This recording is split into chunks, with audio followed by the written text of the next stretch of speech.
ഒന്നാമത്തെ കാര്യം ഇവിടെ പ്രേംകുമാർ പറഞ്ഞത് മുൻപ് ഈ വിഷയം ഉന്നയിച്ചപ്പോൾ സുജിത്തിന്റെ പരാതിയിൽ ഈ പോലീസുകാർക്കെതിരെ മൂന്നാം ഘട്ട നടപടി എന്നുള്ള രീതിയിൽ അതിന്റെ ഡെപ്ത് അനുസരിച്ചിട്ട് മൂന്നാം ഘട്ട നടപടി എന്നുള്ളതിൽ ഇൻക്രിമെന്റ് തടയുകയാണ് ചെയ്തത്. സസ്പെൻഷനും മേലെയുള്ള നടപടിയാണ് ഇൻക്രിമെന്റ് തടയൽ എന്നാണ് പ്രേംകുമാർ പറയുന്നത്. ഞാൻ ആ വാദം ഇങ്ങെടുക്കുക. അങ്ങനെയാണെങ്കിൽ അന്ന് നിങ്ങൾ മൂന്നാം ഘട്ട നടപടി എടുത്ത ഉദ്യോഗസ്ഥർക്കെതിരെ ഇന്ന് ദൃശ്യങ്ങളടക്കം പുറത്തു വരുമ്പോൾ, ഇവരുടെ വധശ്രമം പോലുള്ള അതിക്രൂരമായ അക്രമ ദൃശ്യങ്ങൾ പുറത്തു വരുമ്പോൾ നിങ്ങൾ രണ്ടാം ഘട്ട നടപടിയാണ് എടുക്കേണ്ടത്. സസ്പെൻഷൻ എന്ന് പറഞ്ഞ രണ്ടാം തല നടപടിയാണ് എടുക്കേണ്ടത്. ഇൻക്രിമെന്റായി തടയുന്നതിനേക്കാൾ കുറഞ്ഞ നടപടി ആയിപ്പോയില്ലേ അപ്പോ താങ്കളുടെ വാദം അനുസരിച്ചിട്ട്? അപ്പോ അതൊരു ശരിയായ വാദമാണെന്ന് എനിക്ക് തോന്നുന്നില്ല. ഇവിടെയുള്ള പ്രശ്നം എന്താണെന്നറിയോ?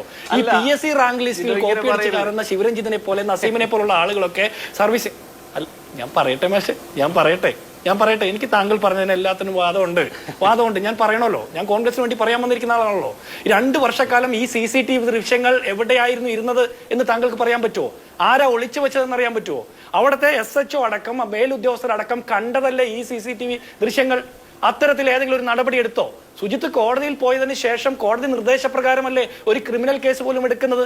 ഈ ദൃശ്യങ്ങൾ പുറത്തു വന്നതിന് ശേഷം ഇതിന് ആനുപാതികമായിട്ടുള്ള വകുപ്പുകൾ ചാർത്തി കേസെടുക്കാൻ പറ്റിയിട്ടുണ്ടോ? ഇവരൊക്കെ കഴിഞ്ഞ 2 വർഷക്കാലം കഞ്ഞിപ്പശ മുക്കിയത് സുജിത്തിന്റെ അടക്കം നികുതി പണം കിട്ടിയ സർക്കാർ ഖജനാവിൽ നിന്ന് ശമ്പളം പറ്റിക്കൊണ്ടാണ്. ഇവിടെ സാധാരണക്കാരനെ കൊല്ലാൻ നോക്കുന്ന ഒരുത്തനും സർക്കാർ ഖജനാവിൽ നിന്ന് കഞ്ഞിപ്പശ മുക്കി കാക്കിയിട്ട് കവാത്ത് നടത്തണ്ട എന്നാണ് പൊതുബോധം. കേരളത്തിലെ സാമാന്യ ബോധമുള്ള സാധാരണക്കാരുടെ വികാരം. അതാണ് കോൺഗ്രസിനും പറയാനുള്ളത്. ഒരു മനുഷ്യൻ നേരിടുന്ന ഏറ്റവും വലിയ അക്രമം അയാളുടെ നേരിടുന്ന ഇൻസൾട്ടാണ്. ആ ഇൻസൾട്ട് അത്രത്തോളം വലുതായതുകൊണ്ടാണ് സുജിത്ത് പോരാട്ടത്തിന് പോയത്. അങ്ങനെ പോരാട്ടത്തിന് പോകാൻ ശേഷിയില്ലാത്ത 1046 മനുഷ്യർ ലോക്കപ്പിനകത്തും പുറത്തും മരണപ്പെട്ട നിലയിൽ കണ്ടതിനെ കുറിച്ച് ഞാൻ ആദ്യം പറഞ്ഞു. അവർക്കൊക്കെ നീതി ഉറപ്പാക്കണ്ടേ പ്രേംകുമാറെ? അവർക്കൊക്കെ നീതി ഉറപ്പാക്കണ്ടേ? ഇനി താങ്കൾ പറയുന്നത് ഇവിടെ ഈ സുജിത്തിനെ തല്ലിയ പോലീസുകാർക്ക് ഈ കാക്കിയുടെ അധിക ബലം ഊരി വെച്ചിട്ട് പൊതുസമൂഹത്തിൽ വന്ന് ധൈര്യത്തോടെ പറയാൻ പറ്റുമോ ഞങ്ങൾ ആ സുജിത്തിനെ തല്ലിയെന്ന് പറയാൻ പറ്റുമോ? അങ്ങനെ പറയാൻ പറ്റുന്നില്ലെങ്കിൽ അവർക്ക് ഇങ്ങനെ അക്രമം കാണിക്കാനുള്ള അധിക ബലം നൽകുന്നത് രാഷ്ട്രീയ പിന്തുണയുണ്ട്, ഭരിക്കുന്ന സർക്കാരിന്റെ സംഘടനാപരമായിട്ടുള്ള പിന്തുണയുണ്ട് എന്ന് തന്നെ വിചാരിക്കണം. ഇനി നുഹ്മാൻ എന്ന് പറഞ്ഞ SI കോൺഗ്രസ്സുകാരനായിരുന്നു ഒരു SIയെ എന്തിനാണ് പിണറായി വിജയൻ എന്ന് പറഞ്ഞ CPM കാരനായിട്ടുള്ള ആഭ്യന്തര വകുപ്പ് മന്ത്രിയുടെ സർക്കാർ എന്തിനാ സംരക്ഷിക്കുന്നത്? എന്തിന് 2 വർഷക്കാലം കോൺഗ്രസ്സുകാരനെന്ന് നിങ്ങൾ പറയുന്ന നുഹ്മാന്റെ ഇടിക്കുന്ന ദൃശ്യങ്ങൾ നിങ്ങൾ സൂക്ഷിച്ചു വെച്ചത്, സംരക്ഷിച്ചത്? മറുപടി പറയണ്ടേ? ഇവിടെ ഒരു കാര്യമുണ്ട്. മാല മോഷ്ടിക്കുന്ന, മാങ്ങ മോഷ്ടിക്കുന്ന, അല്ലെങ്കിൽ മയക്കുമരുന്ന് കടത്തുന്ന പോലീസുകാരിൽ നിന്ന് ആളുകളെ കൊല്ലാൻ നോക്കുന്ന പോലീസുകാരിലേക്ക് വളർന്നിരിക്കുന്നു. ഇവിടെ നമ്മൾ ഉത്തരേന്ത്യയുമായിട്ട് കമ്പയർ ചെയ്യാൻ പാടില്ല. ഉത്തരേന്ത്യ ഒരു കാലത്തും ഒരു കാര്യത്തിലും കേരളവുമായിട്ട് കമ്പയർ ചെയ്യാൻ പറ്റുന്നതുമല്ല.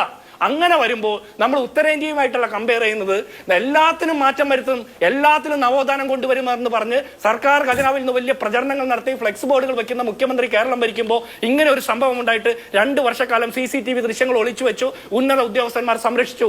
തെറ്റാണ്. മൈക്കിനെതിരെ മുഖ്യമന്ത്രി പ്രസംഗിക്കുമ്പോൾ മൈക്കൊന്ന് ഹൗളിംഗ് ഇട്ടാൽ മൈക്കിനെതിരെ പോലീസ് ജീപ്പിന് വട്ടം ചാടി വന്നാൽ ഫുട്ബോളിനെതിരെ വരെ കേസെടുക്കാൻ ആർജവം കാണിച്ച പോലീസ് ഉദ്യോഗസ്ഥർ 2 വർഷക്കാലം ഈ ദൃശ്യങ്ങൾ മൂടി വെച്ച് സംരക്ഷിച്ചത് എന്തിന്റെ പേരിലാണെന്ന് പറയണ്ടേ? ഇവിടെ അക്രമികൾക്കെതിരെ നടപടിയെടുത്താൽ ആത്മവീര്യം ചോർന്നു പോകുമെങ്കിൽ അങ്ങനെ ആത്മവീര്യം കാക്കിപ്പാൻഡിൽ ഊർന്നു പോകുന്നവൻ ഒറ്റ ഒരുത്തനും കേരളത്തിലെ ആഭ്യന്തര വകുപ്പിൽ വേണ്ടാന്നേ. അങ്ങനെ ഒരുത്തനും സല്യൂട്ട് അടിക്കാൻ ഞങ്ങൾ തയ്യാറല്ല. അങ്ങനെ ഒരാൾക്ക് പോലും ശമ്പളം കൊടുക്കാൻ ഞങ്ങളുടെ ഒന്നും പൊതുഖജനാവിലെ പണം എടുക്കാൻ പാടില്ല. അക്രമികൾക്കെതിരെ ശബ്ദിക്കുമ്പോൾ, അവർക്കെതിരെ നടപടിയെടുക്കാൻ പേടിക്കുമ്പോൾ അവർ ആത്മവീര്യം ചോർന്നു പോകുമെന്ന് കേരളത്തിലെ ആഭ്യന്തര വകുപ്പിന് തോന്നുന്നുണ്ടെങ്കിൽ അതൊരു ശരിയായ പോലീസ് മാതൃകയല്ല. ഇനി ഒരു കാര്യം കൂടി താങ്കൾ പറയാം. താങ്കൾ മാങ്കൂട്ടത്തിനെ ഇതിലേക്ക് പ്രത്യേകം കൊണ്ടുവന്നു. അത് താങ്കളുടെ പേഴ്സണൽ ഇൻട്രസ്റ്റ് ആയിരിക്കും. മുൻ ഭാര്യയെ മുട്ടിന് കുനിച്ചു നിർത്തി മുട്ടിനിടിച്ച മുഹമ്മദ് റിയാസിനെ പോലെ എല്ലാവരും സ്ത്രീപീഡകരാണെന്ന് ഞാൻ പറയില്ല. കൊലക്കേസ് പ്രതിയായിട്ടുള്ള മുഖ്യമന്ത്രി പിണറായി വിജയനെ പോലെ എല്ലാ CPM-കാരും കൊലക്കേസ് പ്രതികളാണെന്ന് ഞാൻ പറയില്ല. PK ശശിയെ പോലെ മുഴുവൻ CPM-കാരും പീഡകരാണെന്നും ഞാൻ പറയില്ല. അല്ലാത്ത ആളുകളും എല്ലായിടത്തും ഉണ്ടെന്നേ.